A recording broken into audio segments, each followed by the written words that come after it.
our lead pastor at our church, Cornerstone Fellowship, he openly admits all the time, like he hates when people ask him how he's really doing. You know what I mean? Please. Because people will come up to you, and I've never experienced this, thankfully. But I think I honestly would be annoyed. You come up to me and you're like, "Hey, how you doing?" And you're like, "Oh, I'm good, right?" And it's just a casual thing. It's not like you're not calling to catch up and things like Yeah. that. And then someone's just like, "But how are you really doing?"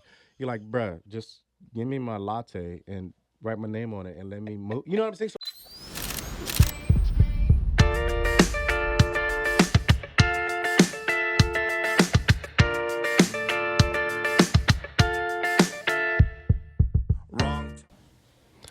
What's up, guys? I'm Willie.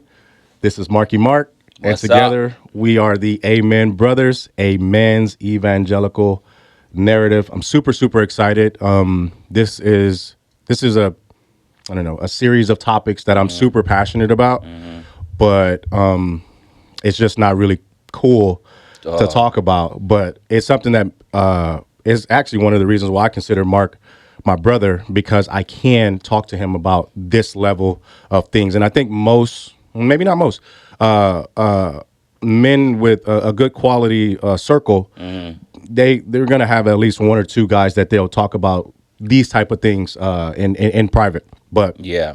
we're bringing it out in the open Bring because it it's out to important. light. Yeah. It's important. Yeah. This is actually why we even Yeah, that's why we started, right? why we even Yeah, one of started the this. reasons, yeah. To bring conversations to light, to show that you're not the only one going through it. It may not be cool, but it's useful. Yeah. It can be useful Yeah. to talk about. So let me get right to it. So today we're going to be talking about masculinity from at least from our understanding so far in our lives, according to the word, and right, Yeah. how we try to implement that. Loneliness, particularly masculine loneliness, okay, and RSD, right? So rejection, sensitivity, dysphoria, which is something that we are both familiar with because I don't want to say suffer, but we experience ADHD. It's part of our lives. We've both been diagnosed, and so it's something that we have to take into account because it plays it's everything. It's basically the filter through which we see the world. Yeah. Absolutely. And I know for myself, and I definitely want to hear your side of it. But through therapy, I've been able to identify the RSD and understand myself better through it, and talk to Betty about it, and just be more aware, because the lens that we usually see things through, because of it, isn't the whole story. And I think that having that understanding is a crucial part of having emotional intelligence, which helps us go through life. Yeah. No, that's great, man. Let's get Yeah. started. Go Yeah. ahead. Yeah. I'm ready. Well, man, so just for me, I've always, since a young age, struggled with kind of trying to just figure it out, right? And what I wanted to ask you about, because unfortunately, I didn't grow up with my father in the household, Okay. right? And so as an adult going through therapy and things like that, right, it was always kind of brought up, hey, you're doing the best that you can, or you've done the best that you can to try to just figure it out because you didn't have those examples, right? And I just want to preface what we're going to be talking about with this. Like, I love my family. I know that they love me. Everybody did the best that they could. Of course. My dad came back into my life at a certain age, but I was already a teenager, right? So a lot of who I was becoming and who I thought I wanted to be was already kind of shaped, right? And so when he did come back into my life, although there were nights where I would cry and pray about it, I rejected it because that's just what you do when you're a teenager. My mom was all I everything knew. away, yeah. She did everything, and so when he came in and tried to teach me how to be a young man, even though he did it in the most gentle way possible, I rejected it, right? And so I'm saying that to say, but the way that he lived his life, my brother, a lot of the other men that were around me, they weren't those examples that I needed, and I knew that because my mom, she scared me straight very early on. So I knew, what's the word I'm trying to put it? I knew what not to do, Yeah. but I didn't know what to do. Yes. You know what I'm saying? Yes. Like my Yes. mom Yes. taught me Yeah. right and wrong, but you can't fill both shoes. Yeah, You it's know what I'm hard. saying? Yeah. As a, just like I can't be mom and dad. You Right. know what I mean? So from your perspective, for your perspective, right? What was growing up with a dad like? I know that's a weird question, but what was growing up with a dad like? It was growing up with my Wait, dad. hold on. Let me define that a little bit. Oh yeah. Let me Go tighten ahead. that up a little Yeah. bit. Yeah. Yeah. What is your definition, based off your experience? What is your definition of masculinity? Oh. There we go. Whew. Man, masculinity. I think, man, that is such a good question. I ask myself this a lot, and I tend to always not come up with a very concrete definition for it. I think when I think of masculinity, the first thing I think of is like strong or strength, but not strength in the sense of like I can handle everything.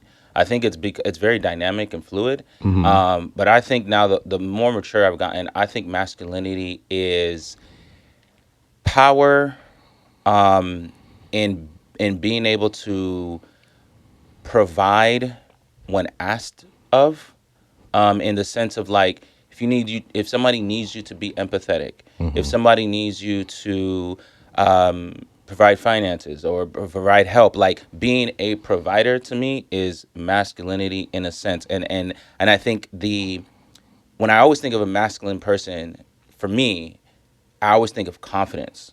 You know, when you said provides, it makes me think of our last episode where you talked about you guys were right. You guys were having some you and your wife in regards to like fitness and your approach and things like that. And through therapy, you learn, or it resonated with you, that your job isn't to tell her what to do, but your job is to provide. Yeah, like be a the resource. environment. Yeah, Exactly. yeah. So I think masculinity, in one word, I would say being resourceful.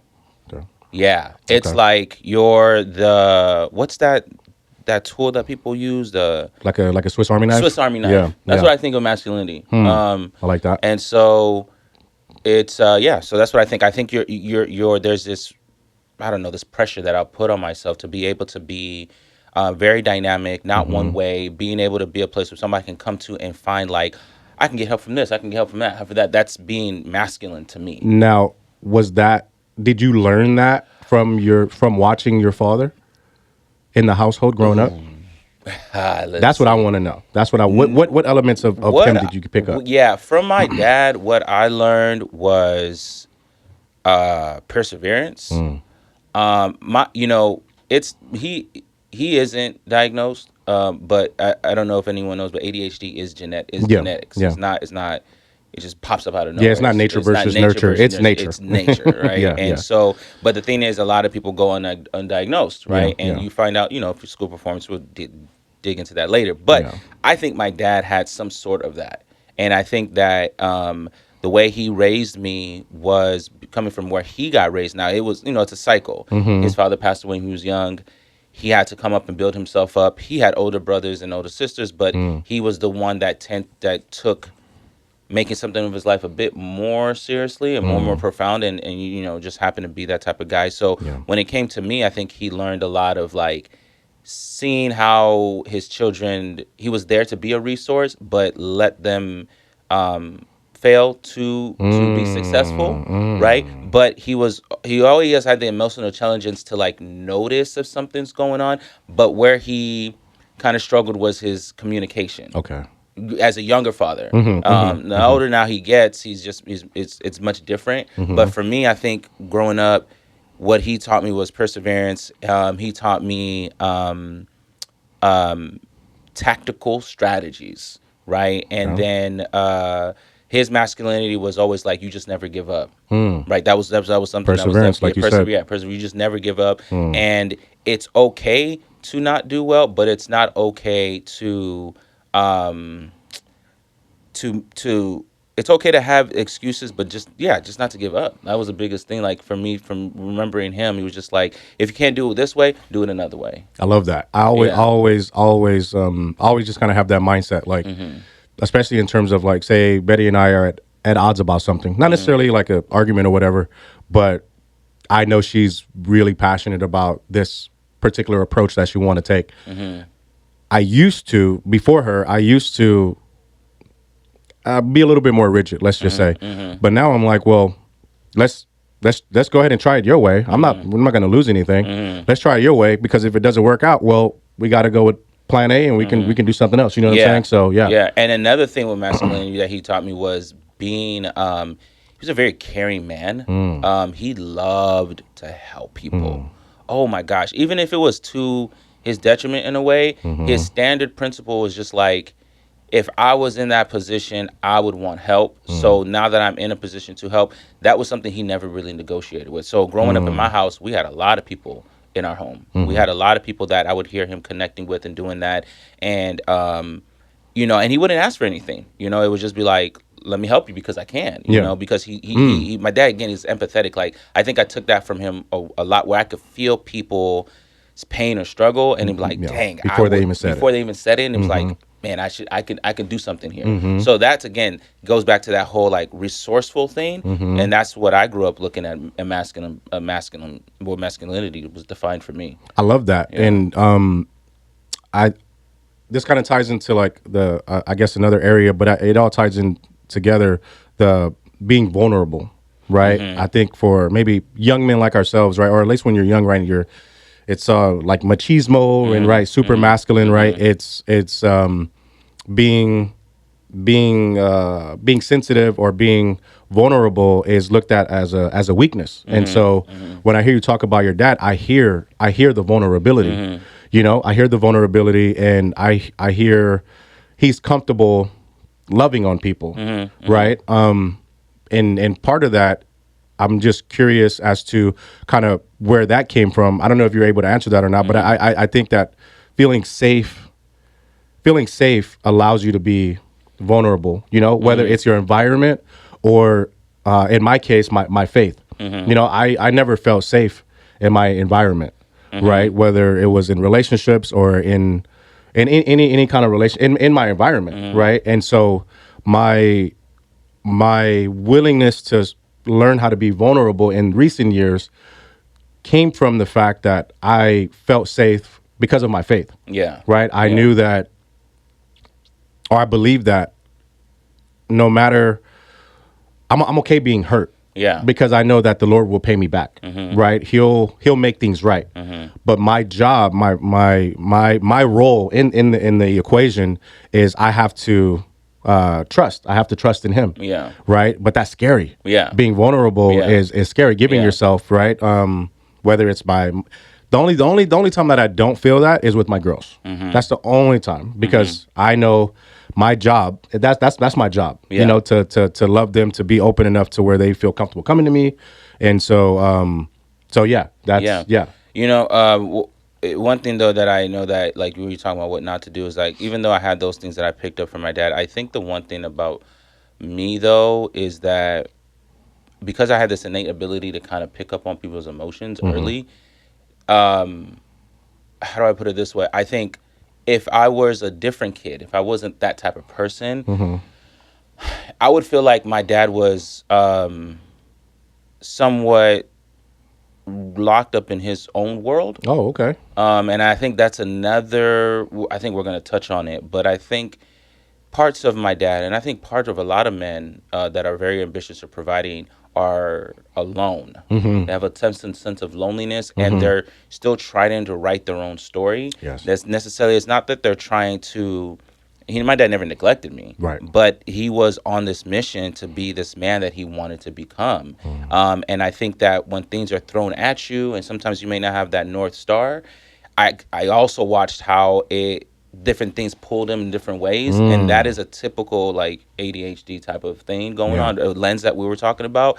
And so he's a very good storyteller, but in the moment of his story, I would always wish if he just carried me along verbally. Like, I was there present, but sometimes I didn't know what was going on. But like, maybe if he journaled and he's an excellent writer, you know what I mean? Like, it was like some men, they're like, yeah, my son was with me, or my child was with me, but they're not really giving you that play by play, right? And then you're like, man, yeah, like, and then what he'll do is like, he'll try to protect, as a dad should, try to protect you from the badness of the world. But it's like, if I'm gonna be right at your hip, like, there's a way you could communicate like, hey, this is kind of what's going on, as opposed to like 10 years later, I'm having a story and I'm like, oh, there's a connection, but then I made the same mistake or something. You know what I mean? Right, because if he's bringing you along for the ride, so to speak, he's also helping you to grow, in a way that like you will need in the real world. Yeah, and I think that's something that's so good.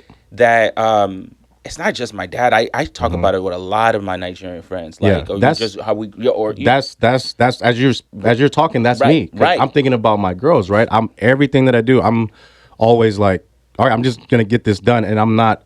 I just as you're speaking right now, I don't bring them along for the ride because. Yeah, I want to keep them guarded. No.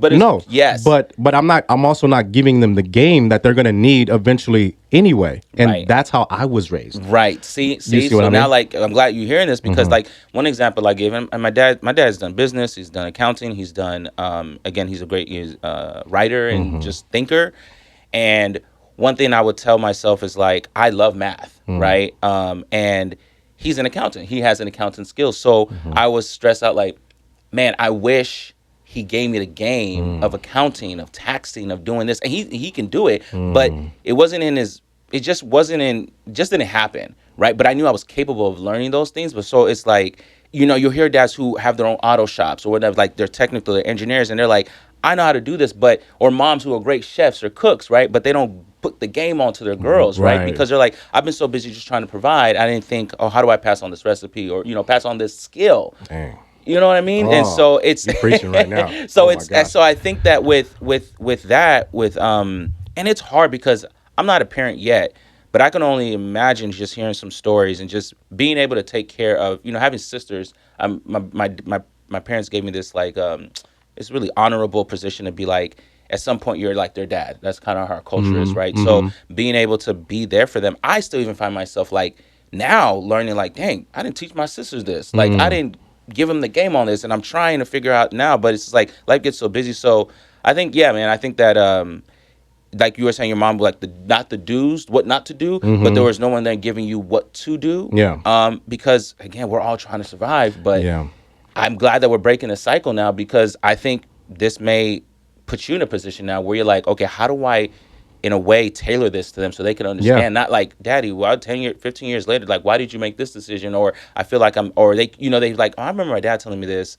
Maybe I can come to him and talk to him about this now because I remember something similar and I'm kind of going through the same thing. Because I had those moments for myself in college. I didn't go to my dad for it. Yeah. I had to figure it out myself. Then later on, I may talk to him about it and he will give me a story that's sort of similar. And I'm like, oh my God, I'm really a lot like you. Yeah. From my perspective, I, as a parent, my mindset is I want to make my kids as comfortable as possible. Right. Especially my older girls when they're with me, because they're not with me all the time. So I find myself just trying to not make them uncomfortable, basically. Not that they would be uncomfortable, but don't worry, I got the dishes. They're old enough to do, they tell me, oh, we do this, we do that over there, with mom and stepdad. And I'm like, that's great. Don't worry about it when you're here. Just relax. You know what I mean? But that's not preparing them for the real world. You know what I mean? Yeah. And man, you're speaking on something, one of my friends he's right now going through that transition of divorce. It's hard. Bro. Listen. My girls are, and they're getting to the age now where they could, so this is a little personal, but I just we're talking about vulnerability. I'm gonna be honest with you guys. Yeah. I'm going through it. My girls, this is the first year. Every year, right? Their wife, my ex-wife is Hispanic. So part of their culture is Christmas Eve, they stay up late, they open gifts, blah blah blah blah blah. Right? So they're over there for that every year, and Christmas morning I pick them up and then they can do Christmas with me and they stay. Right. Yeah. Depending on when Christmas falls, right? They stay before Christmas. Okay. They just told me that they don't want to come this year. Woo. Which would be the first. This would be the first time. It's not bad. I'm not wrong. It's not wrong. I'm not mad at them. Yeah. But I'm like, it's a change. It's a change, right? Because now they can articulate, hey, what I want and I don't want, and I want to respect that as their dad. Yeah. But it's new, right? Yeah. And they expressed it to me like, hey, when we look at pictures and we're recollecting with our cousins and stuff, we've never been there for a Christmas with this side of the family, and I was like, dang, I never thought about that. and I've never kept them from it, but that's Yeah. just the arrangement that we set when they Yeah. were super small. Yeah. And so I'm saying all that to say it's hard, but it's hitting me Yeah, and emotionally yeah. because it's just something new. They're Yeah, growing, yeah. and I'm like, oh, so yeah, it's just like I'm sure Yeah. your boys going through it. Yeah, It's tough. It's tough. It's Yeah, tough, man. yeah. And I think so. When you were saying about like trying to protect them or whatnot, I think the one thing that's important is that like you don't get as much time as I'm guessing is because your time is limited, so you're trying to get the best as you can. And I think that like maybe when you're so I don't know how you can do that, but it is something that we're aware of. Yeah, Right? And I think maybe journaling or something, or like for me, I always think like now that I'm always like, I've always wanted to be a dad since I don't even remember. Like I always tell people the weirdest thing that I thought about is like being a dad before I got married. Like how, just ghetto stuff. Right. And so, but like, I would always think like, I'm going to want to tell this story to my kid. Like, I feel like there's going to be, my kid may be really young, but he's going to hear my story. And I just want them to know like what type of life I've been through, so maybe it can help them somehow. But I also know I have to be a parent way of doing it, and it's hard. Well, shout out to all the parents out there because who does a really good job. I didn't grow up with this, and I think that's why maybe there was a gap in my development in that sense. Grandparents. Okay. I think makes like sense. if I had my grandma with me growing up, she can be like, let me tell you, baby, what your dad was doing. Yeah. Right? Because Yeah. dad's busy right now. But I'm in the background now. I watch my son. I can tell you what not to do. She can start picking points. You're my grandfather, right? I didn't grow up with grandpas. So me neither. it's just like, I think that's where the gap comes from. And maybe people listening is like, yeah, that's where it happens. Where you're like watching your parents from a different lens because somebody's giving you the story on them, right? But if you don't have that, and a lot of black men don't, a lot of men don't have that, collateral. Yeah. So it's like watching yourself start over in a sense. Yeah. Right? The 100%. generation starting all over again because it's like what did you pass down? Right. Right? Trauma. Yeah, Right? What did you pass down? Not talking about it. Yeah, What bad did habits, you know, maybe. bad habits, So it's, man, it's yeah. Yeah. So yeah, I mean, so that's kind of like the vulnerable, or like the I guess the vulnerability piece. And now I want to kind of shift a little bit towards like rejection / like loneliness. Yeah, okay. And so once again, this is why we're here today. Yeah. But I feel that a lot, like loneliness, right, and rejection, and I got my girls, I got my wife that I go home to every day, but especially since I've opened the. So Joe, I was listening to Joe Osteen like a couple of days ago, and he said something that's been sticking with me.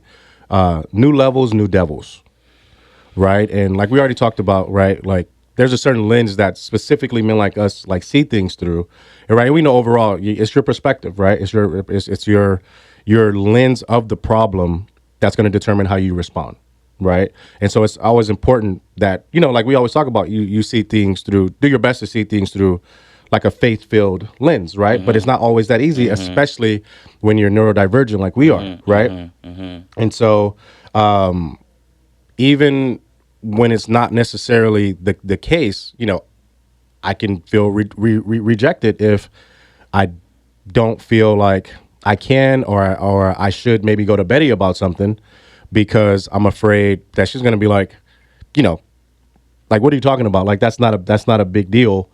Why is it affecting you that way? You know what I mean? And so I will often, without even saying it, like reject her opportunity to be there for me before I even give her the chance to reject me, right? Because in my mind, I've already played the story of how it's going to turn out, right? And so I'm like, all right, well, this is how it's going to turn out, right? Subconsciously, and so let me just figure it out, and then I'm left. I'm the point that I'm trying to make is I make myself lonely.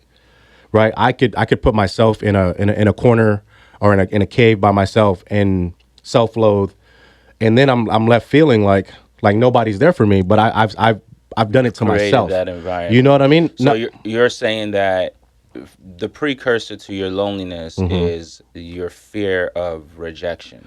More times than not. More times than not. I'm not saying that it's not possible for someone to literally not be there for you. I'm speaking specifically to the self-induced. Self-induced. In these particular moments. I'm speaking to that because it's just like this negative cycle that can take over us. Yeah. And that could be a hindrance. Yeah. And if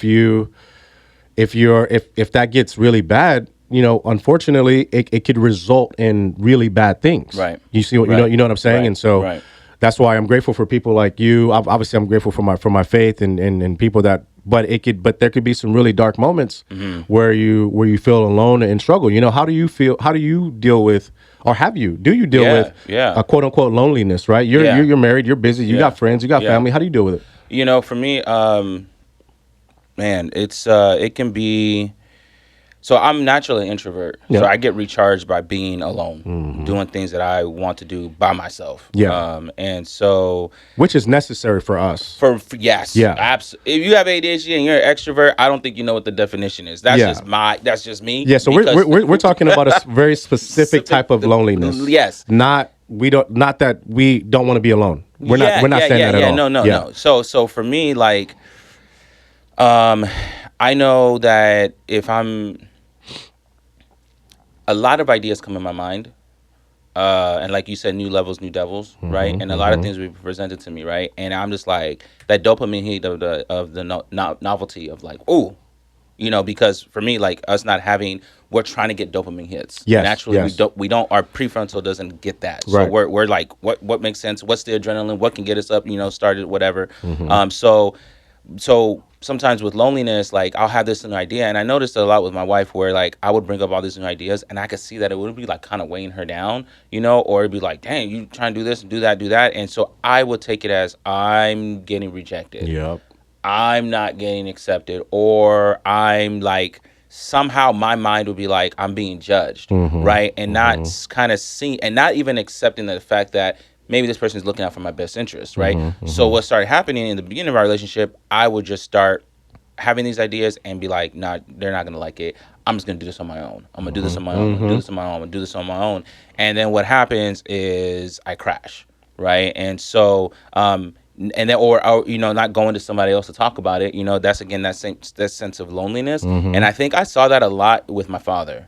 I think I noticed, like growing up now, noticing that there was a lot of moving. He was moving a lot, but I don't think he was communicating that with the family. When you say moving, do you mean like you guys are moving from place to place, or do you mean like he was making moves? Making moves. Yeah, making decisions. Making decisions, right? Because he and most of the time he hit, right? And then you got haters, right? And then you're coming after you, so sometimes it'll slow him down. But for the most part, I always see him hustling, bustling, and moving and making moves. See where I get it from, right? And so like, I feel like he felt lonely in the sense that nobody understands him, and nobody's there for him. But to be honest, it was mostly it was his own doing. It was self-inflicted. Yeah, it was ding, self-inflicting, ding, ding. Yep, right? It was like you're making this narrative and you're not wanting to kind of, you're making this narrative, and it sucks because then the minute somebody says something negative or doesn't align with that, you take it, it hits you so hard with the sensitivity of rejection. Well, it lines up with what you was already going on in your head. Thinking, and now you're really not giving the chance to the people that are trying to support you, because like I had to keep reminding myself, wait, this is the first time they're hearing about this. Right. And usually someone like ourselves, like when we have an idea, we're trying to sell you on it. Right. We're not even like, now I've grown better in trying to just say like, this is what I'm thinking. I'm willing to accept tell me what you think. I'm not going to take it as a rejection. I'm just trying to understand, like, how do you see it? Because I know I can convince myself of anything, and I can probably convince somebody else of something, right? 100%. Doesn't mean it's the right thing to do. Funny story. So, it's funny in hindsight, but because it wasn't even that long ago. I think I told you, Mother's Day, took my family, or I went, everybody was getting together. Mom, sister, all the ladies in the family, in the immediate family, were getting together. We went to brunch, and I told everybody, "Hey guys, guess what? Got the lease. Yes, I got approved, right?" And she didn't so excited, right? Blah blah blah, and then everybody's, "Oh, congratulations, all right, good job, blah blah blah." And then we get home, and then Betty's like, "Hey, can we talk?" It's like, "Yeah," and I'm on a high, everybody knows, right? You know how it feels when you tell someone your idea, right, or what you're gonna do. Yeah. And she's like, "You never mentioned even opening a gym to me."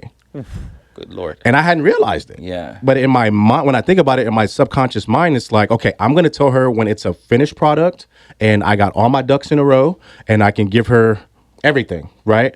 And just throughout that time, I'm shaking and moving and I'm doing all these things. And I didn't include my soon to be wife, Right. you know, and she wasn't even upset, but I could tell she was disappointed because Yeah.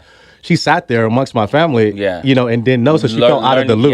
Yeah. She felt out of the Yeah. loop, and Yeah. so in a way, I was kind of, I won't say rejected, but that's just not the way to go about things, right? Yeah. But in my mind, I was trying to avoid rejection because I don't know, in my mind it was a possibility she say that's dumb, we can't do it, but you know what I mean. I came up with all the Absolutely. narratives in my mind, It was absolutely and from the gate she's been obviously nothing but supportive, right. you know, and Right. but either way it should be a decision that we make together, so I can totally identify with how your dad was shaking and moving. Yeah. And you know, one thing to tie this back to Christ, like one thing I think about is when he was in the Garden of Gethsemane, right? Like he was about to do some things, right? He was about to be murdered, and he asked his boys to come out with him to pray, and they fell asleep, right? And like going back to what he what he probably felt. I mean, it's Jesus. Yeah. And he felt lonely. Yeah. Right. And so we can look at an example of like, and then literally the devil came and visited him. Right. And Yeah. so like, it's one of those things like where for men, I think we miss the mark of, I think, of course, Jesus being crucified is the mark of our foundation of our faith. Of course. Yeah. But I think men forget like Jesus was a man. He was a masculine man. Yeah. Right, he prided himself in being a representative of what a man or what a human is supposed to be like. Yeah. Right, and we forget those moments that are not so cool. Of this man was crying, praying. Right. He was blood was coming crying from his tears, face. And right, he didn't want to do it. He didn't want to do it. His human body didn't want to do it. His human body didn't want to do it. And after that moment, he became G.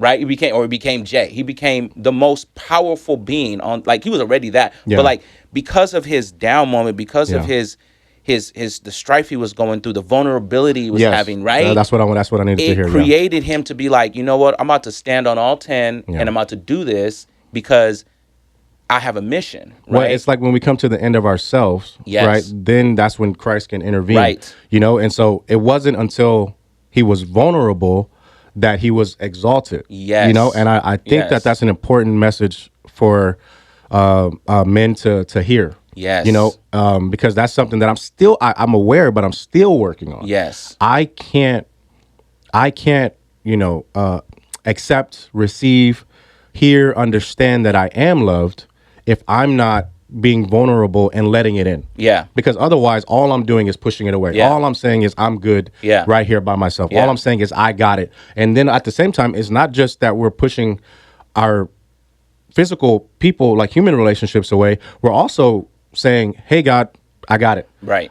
If I'm not going to pray, if I'm not going to be vulnerable and be like, I'm feeling really weak right now, I need the strength that only you can provide.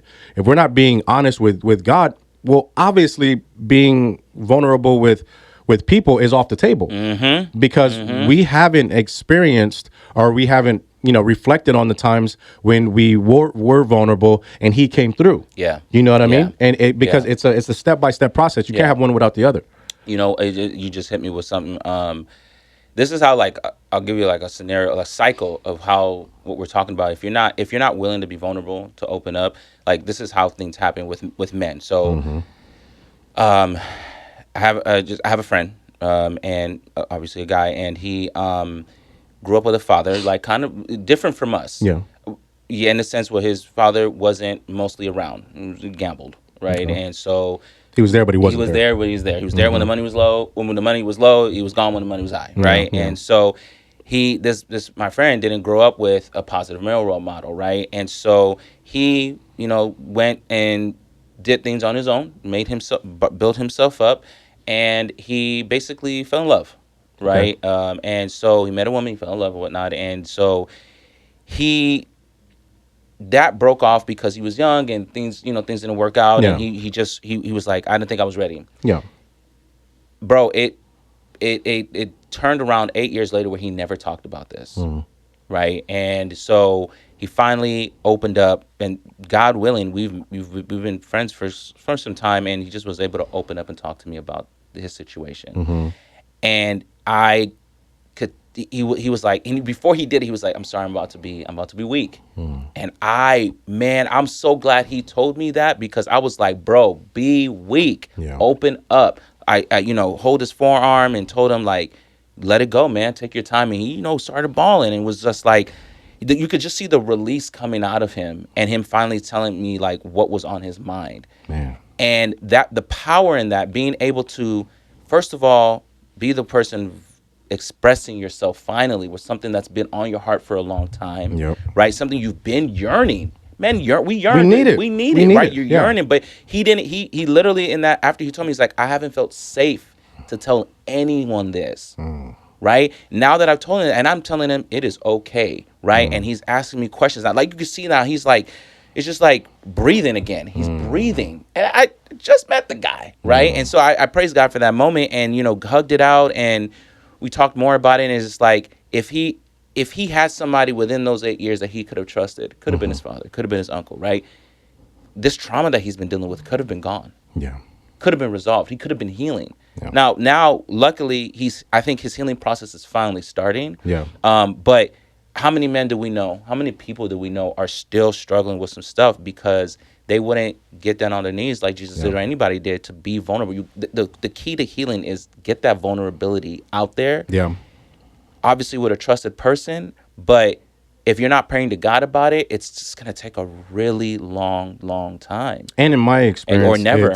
And in my experience, it's just out of order. Yeah. So even if it is the right person, like we Gotta always go talk to him about, first. because we haven't filtered it through God, it just won't hit the same. Yes. It could be your wife. It could be your best friend. It could be the Yes. person that you trust the most in the world, and 100%. But it's not gonna be as satisfying, because you're leaning on that person. Yeah. For whatever you need, versus going to God first. And what I did with him, I'm in hindsight, I'm so happy I said this. If you're that person receiving that information, like what you said, it doesn't hit the same. I told him, I said, bro, before you make any steps with anyone, to talk to anyone, you need to work on yourself and work with God. Yeah. Right? Because you as a receiver, it's like, some people start to take, if they're not God-filled, they start to take ownership of that person and be like, oh, I'm going to help you. Right. But truly, if you know what God can do, I'm not capable. Yeah, truly, you should be praying for that person. And I told him, and redirecting them back to you. Right. I'm like, bro, I'll pray for you, but get some therapy, talk to God about this, and take your time, because now your healing is going to start. It's going to feel, you releasing now is the initial. It's like the pre. But once you really let it go, because there's certain things you're still not going to tell me. Obviously, we just started building a relationship. Yeah. But there's certain things you don't even know. Once you speak to God about it, it's just going to open up the field. 100%. So, just, I guess, piggybacking off of that, right? Like we usually don't open up, right? We're fearing rejection. Oh, I'm sorry. And that's so lonely. Yeah, and you so could tell and 8 years without like really building relationships with people, men or women, because of something happened 8 years ago. Yeah, that's loneliness. That's a prison. That's a prison sentence. And you won't even. And the thing is, don't get it fooled. People who are lonely are usually sometimes the most charming people. 100%. The more put together people. 100%. I was that person. Yeah. Right. Yeah. And they say that's the case, or partially the case, because you know how loneliness and sadness feels. Right. Especially if you're in it, and so you do everything in your power to not even not even fake it, like put up a mask, but to avoid someone else feeling that way. Yep. And so you're the funny guy, you're the supportive friend, Yes. you're the guy. Yes. And then you go out with friends, and then you get in the Uber, and you're more than depressed because you're giving from an empty tank. And lastly, what I say is that I was telling you off air, like the statistics of attempted and completed suicides are men. Yeah. And the connection to that is loneliness, depression, anxiety, and occupational stress. Yeah. Right? Yeah. And so and a lack of hope, which I translate to, or excuse me, a lack of purpose, which I translate to a lack of hope. Correct. Right. Correct. And it's like, and again, those people are your CEOs. They're in high performance jobs. They're they look very successful. Man, if you know anybody like that, ask them how they really are doing. Yeah, but I will will warn you, Yeah. because it's funny, because our lead pastor at our church, Cornerstone Fellowship, he openly admits all the time, like, he hates when people ask him how he's really doing. You know what I mean? Please go deep. Yeah. People will come up to you, and I've never experienced this, thankfully, but I think I honestly would be annoyed. You come up to me and you're like, "Hey, how you doing?" And you're like, "Oh, I'm good," right? And it's just a casual thing. It's not like you're not calling to catch up and things like Yeah. that. And then someone's just like, "But how are you really doing?" You're like, "Bruh, just give me my latte and write my name on it and let me move." You know what I'm saying? So I guess Time like and timing, place. Yeah, you place, gotta and read all the that. room. You know what Yeah, I mean? I get that. But I that get that. we're just having a little fun. Yeah, yeah, I get that for sure. But don't after watching this, I'll just call up somebody that you haven't talked to and be Yeah, like, man. Yeah. "How you Come really on. doing?" Be like, bruh, listen. Read You the didn't room. even invite me to Thanksgiving. Don't even talk to me right now. You know what I'm saying? But Man, you speaking facts. but I wanted You to speaking I facts. wanted to kind of touch on that in terms of like going into hiding. Okay. Right? Like when we're afraid of being rejected and stuff like that, right? We go into this cave, like we talked about your I don't know if you want to call him a friend or the person you talk to, right? That prison that he put himself in, right? And it makes us think of, in my notes, it makes us think of Adam, right? Initially in the garden, right? And with the point that I'm trying to get to is that God is calling us out of hiding, right? But he's calling. He's not demanding. He's not yelling. I think for guys, right? Like we're so, I don't want to say macho, you know what I mean? But it's almost like we're waiting to be invited to the prom, right? We're waiting for that.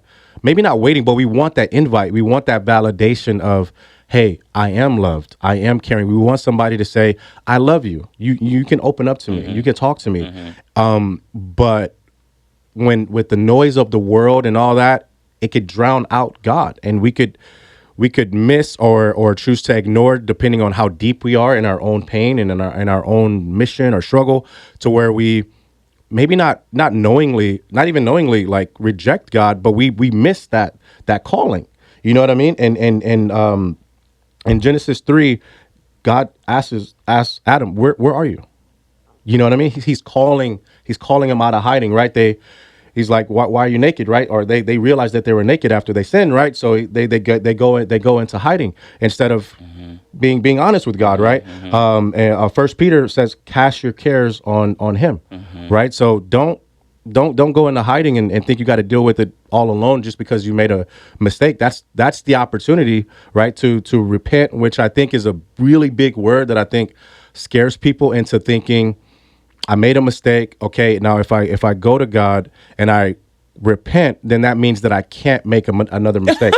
You know what I mean? Or no, not that I can't, but like I shouldn't. No, right? no. And that's real. Ideally, I you learn was- from your mistakes. I But was that person saying that. but it's Yeah. not. But It's that's that. that's not how it goes. You Yeah. know, James 5 says, "Confess your sins to one another and be healed." Right. Once again, calling us out of hiding. Now you want to use some discernment, but your God gives us these relationships, these earthly fleshly relationships, just like you're my brother, so that you're not alone, so that you can ease the burden of whatever it is and offload it not onto that person, but right and talk and share, right? Because they say, right, a brother is there for an evil day.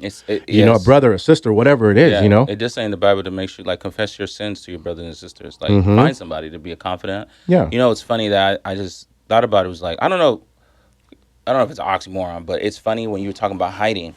You know, I think hiding and you're going to a room and you close yourself up, but there's a lot of people in the light that we see that are truly hiding. And I think you just, if you pay attention to the words or what their mission is, how many.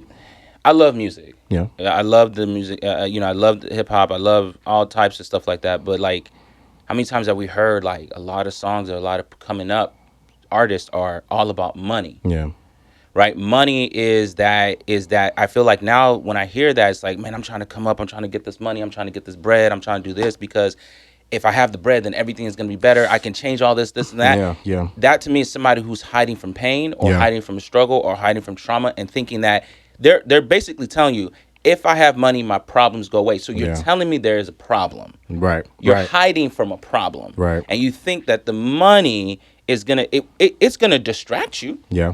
for years. How many times have we seen documentaries or people confessing? I mean, God, I don't know if you've seen The Reckoning yet. We just watched it. Boy, maybe yeah. What is today? Thursday. Yeah. I think we finished watching Right? like Sunday. Yeah, crazy. So Crazy. we should probably have a show about that with Christ later. Oh boy, That's a deep Oh, one because boy. there's things. That's tough. That's tough. I had a nightmare because of this thing, bro. Oh boy, It just shook my core. I grew up in this era. did he show up in your dream? He did not. Okay. He did not. Well, actually, yes, he did. Where yes, was he? He did. Dancing when he was doing the thing on he was dancing on Biggie's grave. Behind you? Nah, I was That's a witness. crazy. Yeah, Oh, that's I was crazy. a witness. Hey, That's we'll dive deeper into this. For sure. But wait. I want. Okay, go ahead, finish it. Okay, But so what I'm trying to go say ahead. is that like hiding is, when you're saying you're not opening yourself up or not being there, like hiding is it feels safe, Yeah. but it's such a delusion. So can I pick? So Yeah. me and you and your wife Soul. I don't know if you remember that moment in your gym that we had. Yes. Where I realized and I expressed to you guys that I had been hiding. Yes. Right? Yes. And in my mind, I didn't see it that way. Yeah.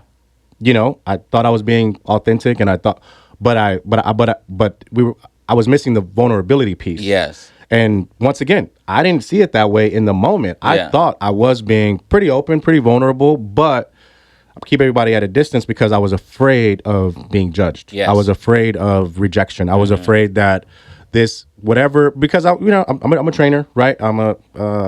People look to me for guidance in certain ways. And so in my mind, I kind of prop myself up to be this like this sort of. Yeah. But at the same time, I didn't, it wasn't, to be honest, it wasn't that I was afraid of being judged. It's just, I didn't want to disappoint I didn't want to disappoint anyone. Yeah. Right. I didn't want to disappoint anyone. And that's just ego. And so I realized that I had been hiding, and that also kept people from connecting with me deeply because you guys never said it, but you guys felt it. Oh yeah. You know what I mean? Yeah. And it was maybe not damaging. Damaging is the wrong word, but you can't grow from that. No, you we can't were grow at a from standstill. that. We were at a standstill, Yeah. and it was just like, I think, And there was even still a yearning to get deeper with you. Yeah, but there was a standstill. and I think even to this day, it would have been just fine. Be like, hey, Yeah. how you doing? Hey, good to catch up. Blah blah Yeah, blah. yeah. But we wouldn't be here right now. No way. Because it was just like, oh yeah, I know that guy. He's cool, Right, whatever. right. But it's not like, I don't necessarily want to, like, take my kids around him or whatever. You know what I mean? Or I mean, you're your dog or whatever. Yeah. But that is that's another way of protecting ourselves that I'm sure men and women are capable of it, but we can only speak from a man's perspective. But that, when you have this image of and whatever it is, maybe you're the funny guy, maybe you're the cool guy, maybe you're the responsible one, whatever. Maybe you're the angry one. Whatever it is, right? We tend to play into those characteristics to keep it up, and it's very exhausting, and when you feel that way, that's when you start feeling lonely, and then you go deeper and deeper in the cave, man. And I'm just so blessed because that was a domino effect for me. You transformed after that. Once I talked to you guys, and in that moment, it was just like, you just feel then it's, you're almost embarrassed. I was embarrassed because it was just like so ridiculous. Yeah. I'm calling this dude my brother, and I'm not allowing him to be my brother. You know what I mean? And so once again, go back to like we were talking about earlier in the episode. We're talking about self-inflicted loneliness, self-inflicted almost trauma, because you're just like, you go home and you're just like, man, I'm giving to everyone and I'm getting nothing in return. Because of yourself. Yeah. And but then when you get on the flip side of it, it's like this freedom. And once again, like we just said, new devils, new levels. And so I hate to, I'm not trying to be braggadocious, but getting to where I'm at in my life now, I'm finding myself hiding again, or starting the cycle of starting to hide, and I'm seeing it in myself, and I'm like, so now I'm trying to do the work to let me stop that. Can you give an example? Just what do you mean? It's just, like things are hard for me right now, right? It's once again, this sounds. No, I man, don't feel good saying this, but like this things are going very well. Good. Right. Yeah. Clients, things are good. The bills are getting paid. Yeah. And so it's like, new levels, but now maintaining this level of productivity, if you want to call it that, Okay. is hard. And I'm tired emotionally, physically, more so like emotionally, Yeah. because it's just like, oh, you got a new client? Oh, but that means more work. And so instead of talking about it, I'm just like, oh yeah, I'm fine. And then I go home and I'm like, I'm starting to feel like dang, like I'm working my butt off and I'm kind of getting nothing in return, because nobody's asking me how I'm doing. They're just asking how's the gym doing. And when I say the gym's doing good, well, that must mean Willie's you're good. doing, But I'm also not saying gym's going good. But you know what? I'm kind of tired. I'm not being honest about that part. So I think the healthy part is I'm not allowing myself to go too deep down that cave. But at the same time, once again, this is just like the past like 72 hours, right? And so yeah, so once again self-inflicted, but I'm realizing that is happening right now, and so yeah, I new That's devils, good. new levels, and so now Yeah, I got to do the man. work to get out of it. Wow. That's So with saying, you so with all that being yeah, said, you know what I mean? yeah. Like we haven't hung out in a while, so I'm just saying this on air to give you some pressure, to pressure you. Like we gotta break Yeah, bread. We gotta catch what up. that's what I heard right now. The antenna went up. I I'm was like, crying for attention. I'm crying. see me. See me. It's funny. I think that the same thing is happening for me. I haven't got to. I'm in a month or so. That's about. I feel like I'm gearing up to be in that position where the work is about to just go, go, go, go, go. Yeah. And so yeah, we need to Gotta do sit that. down. Yeah, we need to break sit down, break bread. bread Yeah. because it's a lot. Well, It's a lot. and it's Yeah. important. And it's Yeah. important. Yeah. One of the things that I really learned to appreciate when we were on our honeymoon, once again, not trying to be like braggadocious, but we were in Portugal, different part of the world. It's just, for the most part, different. I seen men, anywhere that we went, not exclusively, but anywhere that we went to eat, there was always one or two groups of men sitting together, sitting down. They'll be there before we got there, and they're usually still there when we're finishing up because we're used to this culture, right? So Yeah. you eat, you pay, you dip. Over there, it's like you sit, you listen, you talk, you eat, you get your fill, you talk, you just chill, and then you eat some more. And I started asking questions of the waiters and stuff like that, different places we would go, and be like, how long have those guys been here? And they'll be like, oh, they've been here for 3 hours. Where and not everywhere, but a lot of places here, you get the boot after 90 minutes. They actually have it on if you do like a reservation, hey, 90 minutes, then you got to go. But what I'm trying to get to, the point I'm trying to make is, like I seen men doing fellowship together. Now I have no idea what the conversation was about. When I say fellowship, I'm not talking about religious talk exclusively. I don't know these people, but what I seen and what that translated to in my mind was those guys are like spending time together. You know what I mean? When we think about spending time with someone, we think about something romantic. We think about, it's got to be like fancy schmancy and How this many and guys that. are probably throwing up right now thinking like it's okay for men to be intimate? Yeah, exactly. Like, come on. Yeah. And intimacy just means vulnerability, Openness, closeness, camaraderie, strengthening, like refining, strengthening. Like, yeah, you know what I mean? refining Like each other. like how many times have we talked or whatever, and then whether it's being like a weight lifted off of our shoulders or an idea, Yeah. or motivation, Yeah. who cares? It doesn't matter. You know what I mean? I've learned the biggest moments of like motivation and things like that have come from when I've talked to you, when I've talked to my brother-in-law, because we need that. Iron sharpens iron, basically. That's what we're saying. You know what I'm saying? Yeah, Like, absolutely. yes, the girl that you want to get with, or the woman that you're with, yes, that's going to feel good to be able to, right? Like, spend time with them and get their ideas. We need that balance. You know what I'm saying? But I also think that, I'm not gonna say more important, but I really think it's important for men to have positive masculine energy, because brothers were meant for brotherhood. Just like I mean, I think as men we always kind of talk about it, but like women do a really good job of that. You know what I mean? Now it might be toxic. I hear some crazy stuff coming out. Sometimes it might not always be healthy, but they got each other's backs, Yeah. and they spend time together, and they, you know what I mean? Even girls And go it's to beautiful. the bathroom. My wife would tell me like, you Bruh. never meet a girl, and she said, and they compliment you so well, like we were just best friends. And, they go about doing the things, but it's like girls in the bathrooms. That's like a moment where you don't rarely see a fight happening. It's really a lot of uplifting. Oh, girl, you look good there. Or, hey, I really like your dress. All this Yeah, stuff. and the healthiest of the healthiest. We're not Yeah, talking about right, housewives right. of But even Atlanta. yeah, exactly. They, Right? they be That's hating on each other. That's different. We ain't Man, talking I about think when that. the lights on, it's something different, man.